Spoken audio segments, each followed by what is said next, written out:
열왕기상 18장 3절, 4절 그리고 22절.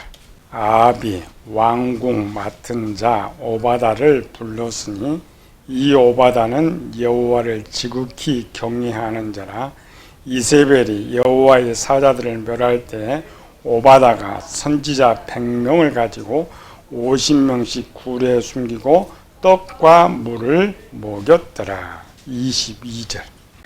엘리야가 백성이 이르되 여호와의 선지자는 나만 홀로 남았으나 바알의 선지자는 450명이로다.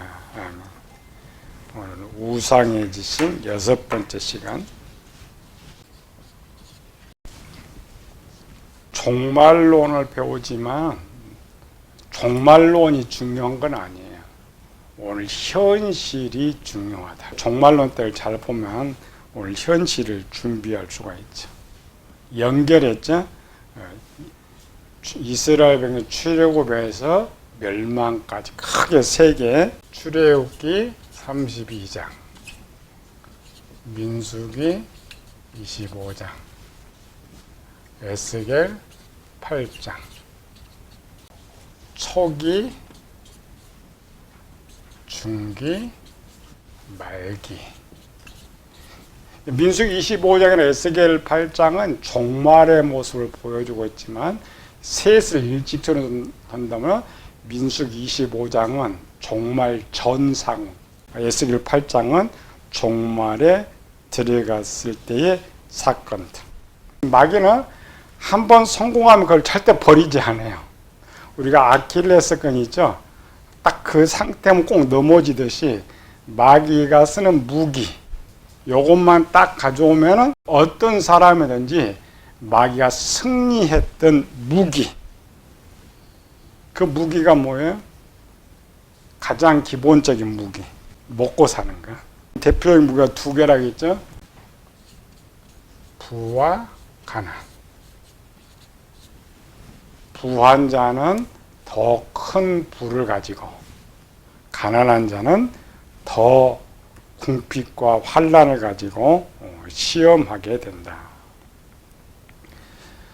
우리 에스겔 8장에 갔더니 제사장들이 우상을 숭배하고 있었다. 초기가 이제 문제였죠. 우상의 지식으로 출발해서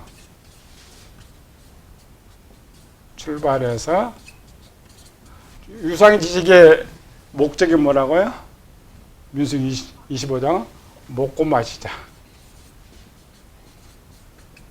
중간에 우리를 보자겠죠. 나는 우상의 지식을 가지고 신앙생활을 하는지, 하나님의 종의 지식을 가지고 신앙생활을 하느냐. 가장 쉬운 분별법이 뭐라고 했어요? 어려운 환경을 만나면 어떤 결과, 반응이 나타나는데 그 반응이 내 신앙 지식이고 내 믿음이다. 이스라엘 백성은 40년 동안 오면서 조금 어려움 당하면 불평하고 원망하고 근심하고 걱정하며 살았지. 오늘 우리의 삶이 이스라엘 광야 40년 어려워서 이제 불평불만하는 거 아니에요. 우리는 왜 더 불평불만해요? 남보다 더 갖지 못해서, 남보다 더 누리지 못한다고 불평하고 원망하고, 남보다 조금 덜 있으면 우리는 엄청 부자예요. 그런데 지금 중산층 하면은 우리는 통과에 이제 10억 이상 가진 사람을 중산층인데 그들은 중산층이라고 하지 않아요. 그들이 생각하는, 잠실만 해도 아파트 30평 정도는 보통 30억, 40억이잖아요. 지금 사람들 20억, 30억짜리 아파트 갖고 있다고 해서 편안하냐? 그렇지 않아요. 불안해요. 근심하고 걱정해요. 내일이 불안, 내일이. 그걸로는 만족이 안 돼요. 그거. 지난번 뉴스 보니까 최소 아파트 3, 40억짜리 아파트 있고 최소 통장에 한 10억, 20억 정도는 있어야 그리고 조금 근심 걱정 안 는다 이렇게 나왔더라고요.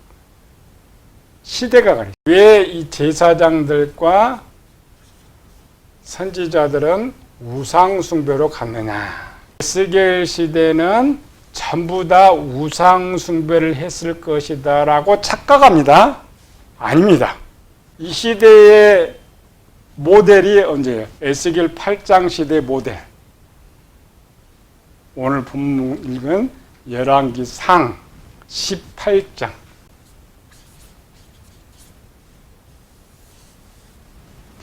열왕기상 18장에서 엘리사가 이겨서 다시 회복이 되지만 실제로는 이게 새로운 시대입니다. 그림자로는. 이때가 끝이에요. 18장에 들어왔을 때 가장 위기 때. 하나님의 교회 때는 이때가 제일 위기 때입니다. 이때보다 더 위기 때였어. 근데 똑같아. 열왕기상 18장의 상황, 에스겔 8장의 상황, 종말의 모습이 똑같아. 어떤 모습이? 제사장과 선지자들의 모습이 똑같아요. 뭐가 똑같을까요? 한쪽은 부하고 한쪽은 힘들어. 이쪽 봅시다. 오늘 본문 읽었는데 열왕기상 18장. 여기 선지자가 누구 있어요? 바알 선지자. 바알과 아세라. 우리 표현으로 하면은 우리는 여기가 제사장, 아세라가 선지자입니다. 바알 선지자로 제사 지내죠. 제사장이는 아세라 선지자가 이제 선지자 역할 비슷해요. 이렇게 여기는 우상 쪽이고 이쪽은 하나님 쪽이고.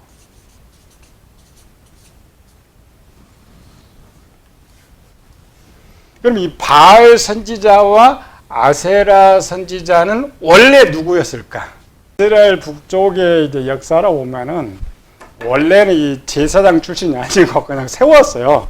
세웠는데 열왕기 하 11장 15절 봅시다. 여로보암 여러 산당과 순념소 우상과 자기가 만든 송아지 우상을 내어 친히 제사장들을 세움이라. 북쪽에 있는 이스라엘 쪽의 제사장은 여로보암 때, 여로보암 언제? 처음 르호보암과 여로보암이 나누어지면서 제사장들은 지금 예루살렘 성전에 있었죠. 성전에 북쪽은 제사장이 없어요. 물론 있어요. 성 6개로 있는데 공적 제사장이 없으니까 이 제사장이 원래 세웠어요.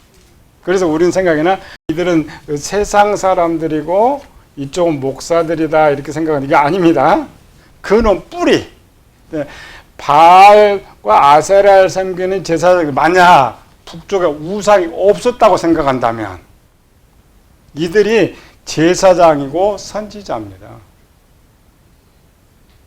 종말론을 해석할 때는 이쪽을 목사인데 이쪽을 뭐예요? 음료 목사. 얘는 빛의 목사. 해석을 이렇게 하는 거예요. 문장으로 잘 보면 쟤들은 제사장 출신이니까 아닙니다. 원래 저들이 북쪽에 우상이 없었더라면 저들이 제사장과 선지자 일을 하는 거예요. 나라가 달랐으니까 법이 달랐으니까. 그런데 열왕기상 18장에 봅시다. 이 모습이 이때에 나타납니다. 우리는 종말에 와가지고 도대체 666표도 없고 몇몇도 없는데 어떻게 살아가느냐를 자꾸 그런 걱정하는데 이 시대 오바다가 선지자 100명을 데려다가 굴에 감춰주고 뭐 주세요? 떡과 물을 줬다. 반대로 아합에게 잘 보이고 있는 바알과 아세라, 만약 근데 타락한 종말에 음료교회 목사들은 지금 전체 북쪽 이스라엘 전체가 어려워요. 3년 동안 기근이 들어가지고 짐승들이 먹을 물도 없어요. 풀도 없고 백성들이 얼마나 어렵게. 근데 이들은 어때요? 바알과 아세라 선지자는 이들이 얼마나 풍족하게 살았을까? 기록은 없어요. 열왕기상 18장 사마리아의 기근이 심하였더라. 그래서 아합이 오바다한테 물을 찾으면 우리 말과 노새가 죽지 않으니까 물 좀 찾으러 가라. 이 말은 그럼 백성들은 먹을 물이 있어요, 없어요? 먹을 물도 없어요. 그럼 바알과 아세라 선지자들은 물이 있었을까 없었을까? 우리는 생각도 안 해보죠. 열왕기 18장 30절에서 35절까지 가봅시다. 또 나무를 벌리고 송아지에 각을 져서 나무에 놓고 이르되 통 넷에 물을 채워다가 번제물과 나무 위에 부으라고 또 이르되 다시 그리하라 하여 다시 그리하니 또 이르되 세 번째로 그리하라 하며 세 번째로 그리하니 물이 제단으로 두루 흐르고 도랑에도 물이 가득하더라. 자, 백성들은 먹을 물도 없는데 이 물은 어디서 나온 거예요? 이 물을 지금 누가 갖고 온 거예요? 백성들이 가져왔는데 누가 지금 먹으려고 온 거예요? 애들이. 여기 종말이라겠죠? 역사로. 종말이 그러면 먹고 살 것 걱정은커녕 저 이스라엘부터 더 잘 먹고 더 잘 보이고. 종말이 두 개죠? 음료교회 목사하고 빛의 교회 목사 이렇게 나눠지죠. 요거. 그러니까 이 그림자가 첫 번째가 여기입니다. 이 시대에 얼마나 어렵고 비참하게 살아가느냐가 여기서 보여줬던 거예요. 두 번째 모습은 여기서 보여요. 에스겔 8장에서. 에스겔 8장 어떤 모습이 나올까요?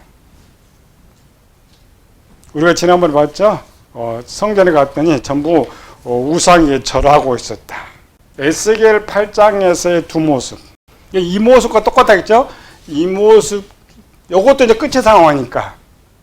유다가 멸망할 때니까 이 모습, 그 다음에 이 모습 똑같아요. 이 말은 왜 이 음료 목사들이, 왜 우리가 이 상태로 가면은 목사들이 타락할 수밖에 없느냐를 성경에 담아놓은 거예요. 근데 우리 그 시대를 조명하지 못해. 에스겔 8장, 이들은 성전에 모여 그냥 태양을 섬기고 있잖아요. 잘 먹고 잘 살아. 나라가 어려운데도. 그런데 그 시대, 여기에는 이제 오바다의 100명, 여기서 대표적인 보여준 사람이 또 하나 있었어요. 우상 숭배하는 제사장 말고 대표적인 사람. 누구? 마지막 성경에서 유다가 멸망할 때 마지막 남은, 유다의 마지막 남은 선지자 누구? 에레미야 선지자. 에레미야 선지자가 살아있죠? 이게 빛의 교회 목사들 이미 성경 다 쫓겨났어요. 다 쫓겨났는데 그때 에레미야는 어떻게 살았을까? 어떻게 살았어요, 에레미야는? 이 모습 똑같이 종말에 나와. 이 말은 우리가 만약 우리 시대의 종말로 들어가면은 이와 같은 열왕기상 18장 시대와 같은 에스겔 8장과 같은 시대가 우리한테 오는 거예요. 우리는 그때를 지금 준비하기 위해서 계시록을 배우는 거죠. 그런데 계시록 가르치는 사람은 그걸 안 가르쳐줘요. 예레미야 37장 21절. 에스겔 환상 보면 이때 그래도 에레미야는 먹을 것이 있었어요. 이때는. 근데 이미 이름도 없이 성경에 사라졌던 제사장과 선지자들은 이보다 더 어려웠습니다. 대표적 에레미야 기록이니까.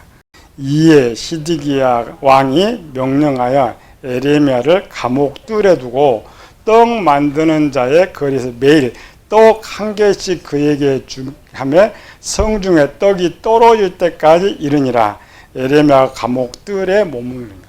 그래도 에레미야는 시드기야 왕이 인정을 했기 때문에 그나마 먹을 것이 있었던 거예요.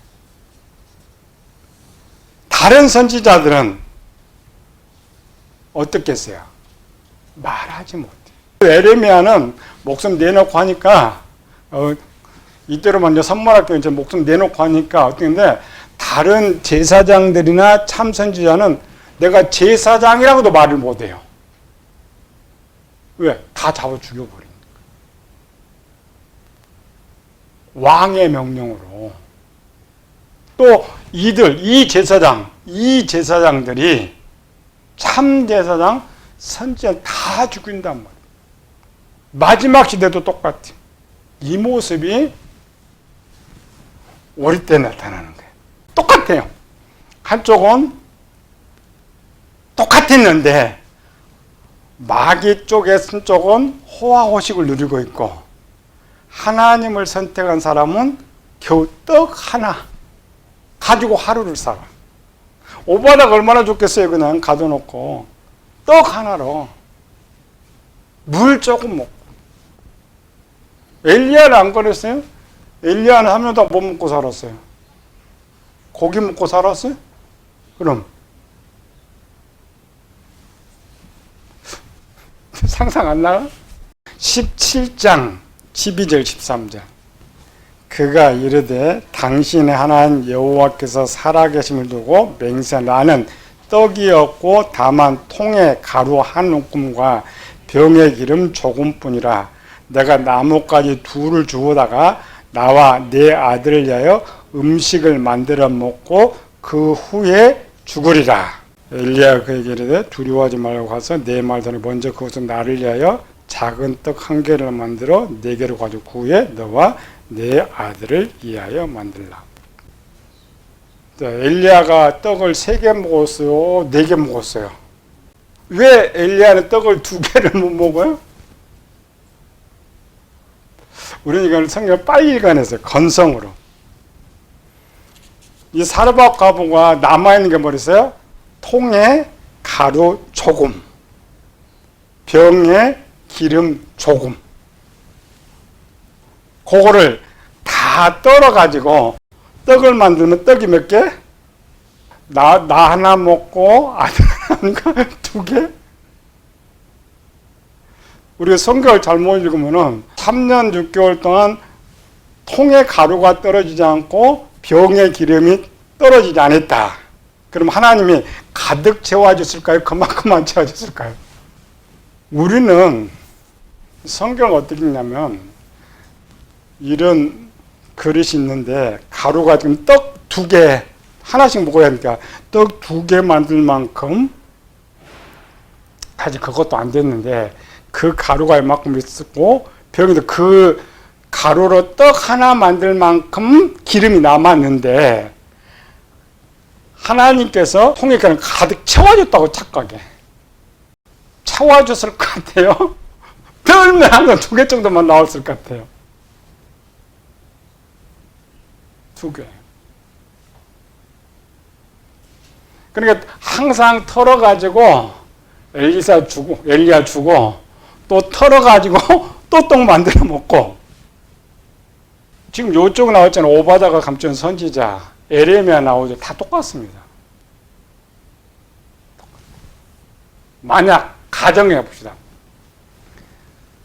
밀가루 통이 얼마나 컸겠어요? 통은 컸겠지. 만약 거기다가 가득 채워졌다면 부자 되지. 통은 비면 차요 안 차요? 비면 차면은 이거 팔면 부자가 됐겠지. 우리 성경을 항상 건성으로 읽으니까 엘리야가 3년 6개월 동안 저 통에 항상 많아서 배부르게 먹었을 거라 생각은 그렇지 않습니다. 그래서 사르밧 과부는 배부르게 먹었을까? 그러면 사르밧 과부도 겨우 굶주린 면을만큼 먹었는데 사르밧 과부는 겨우 그것 먹고 감사하며 살았을까? 입이 나와서 살았을까? 감사하면서 살았어. 세상 사람 그때 많이 죽어요. 굶주려서. 이미 자기도 이미 엘리야를 못 만나서 죽어. 그런데도 그래 자기들은 먹을 것이 있어요. 그 모습이 종말을 만난 우리에게 주는 교훈입니다. 그 모습이나 이 선지자들 모습이나 엘리야의 모습이나 요걸 해야 이제 왜 이들이 타락할 수밖에 없느냐를 이제 빨리 쉽게 이해를 할 수 있고 오늘날 눈에 보여요. 무엇이 그들을 만들었느냐. 그럼 마지막 때 모습. 열왕기 때 이때에 이들이 잘 먹고 살면 이거 안 나옵니다. 여기는 안 나왔어요. 반대로 나왔어요. 여기도 안 나오는데 반대로 나왔어요. 여기는 두 모습 다 나와요. 이들이 어떻게 살았을까? 여기는 어디 나와요? 잘 먹고 잘 살았던 이들의 모습은 어떻게 살았느냐? 반대로 이미 이 교회 추방돼 간 이름도 없는 우리 빛의 교회 목사들은 우리 성도들은 어떻게 살아갈까? 성경에 다 기록해 놨어요. 계시록 17장 4절.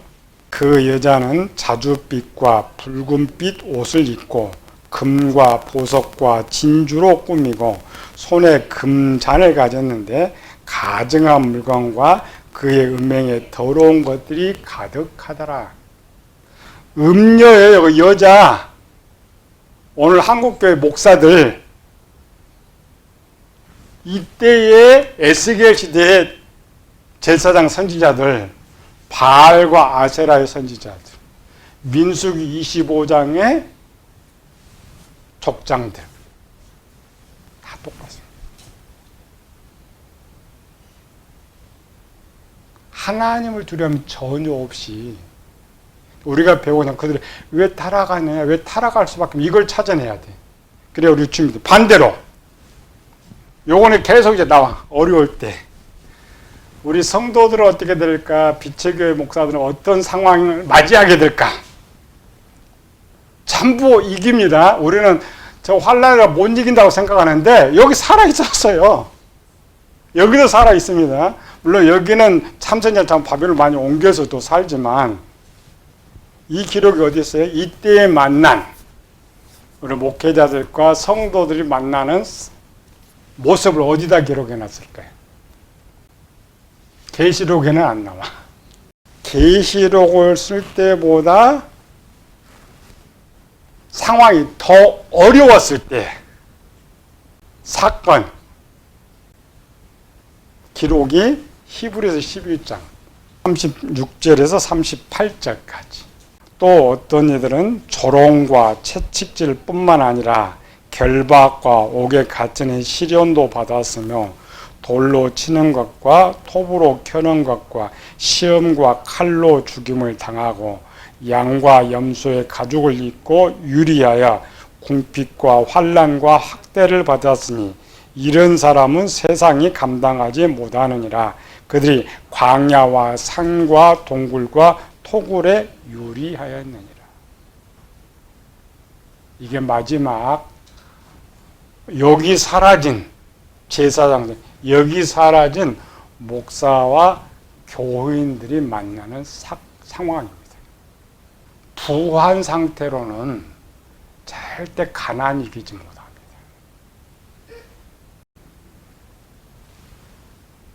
우리나라가 1년에 자살하는 숫자가 12,000, 많은 15,000까지 갔거든요. 그걸 부류를 한번 따져봐요. 부자가 많을까? 가난한 사람이 많을까? 먹고 살만한 사람이 더 많아요. 먹고 살만한 사람들이 자기 삶에 조금 어려움이 왔어. 조금 어려움. 못 이기고 자살해버려요. 세계는 더해요. 부자 나라와 가난한 자들 하면은 몇십 배 차이 납니다. 부자 나라 자살률이.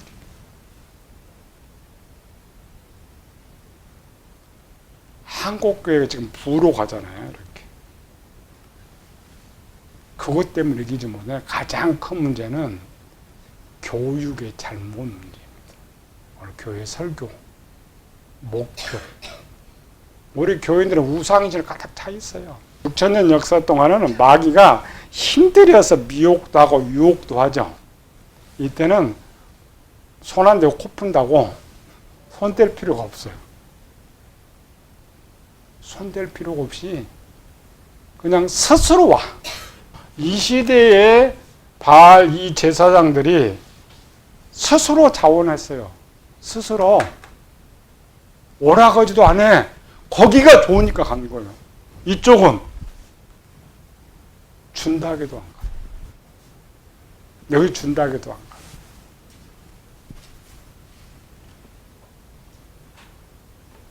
이게 마지막 우상의 마지막의 모습인데 무엇이 저들을 만드느냐. 마귀는 딱 두 개가 쓴다겠죠? 부냐 가난이냐. 부한자는 더 큰 부를 가지고 가난은 더 굴빛과 환란을 가지고 그래도 성경에 이기는 사람들이 엄청 많았다는 거예요. 계시록 가르치는 사람 들어가 보면은 전부 못 이긴다 그래요. 전부 못 이기니까 근데 우리 교회 오면 7년 전에 휴거하니까 괜찮대. 우리는 반드시 통과해서 이겨야 돼. 순교하든지 이기든지. 그래서 이 올바른 지식을 가지고 나를 무장해야 돼. 무장하지 않으면은 이길 사람 하나도 없습니다. 바꾸지 않아. 계속 우리 반복해서 배우죠. 생각과 행동은 내가 만든 생각과 행동. 그대로 생각, 그대로 행동해요. 상황만 나면 그게 자동으로 올라가게 돼 있죠. 역사상에 계시록 때만 이랬던 것이 아니라 항상 같았지만 결국 믿음의 사람들은 항상 이겼는데 그들을 이기게 한 지식이 종의 지식이었어요. 패배하게 한 지식은 우상의 지식이었어요. 종의 지식은 내 것을 먹고 하나님 거. 나는 오직 하나님만 충성한다. 오늘 내 삶이 항상 감사한. 우상의 지식은 더 많이 갖고 더 먹고 마시고 누리자. 결국은 내가 그 주인의 이치에 있다는 거.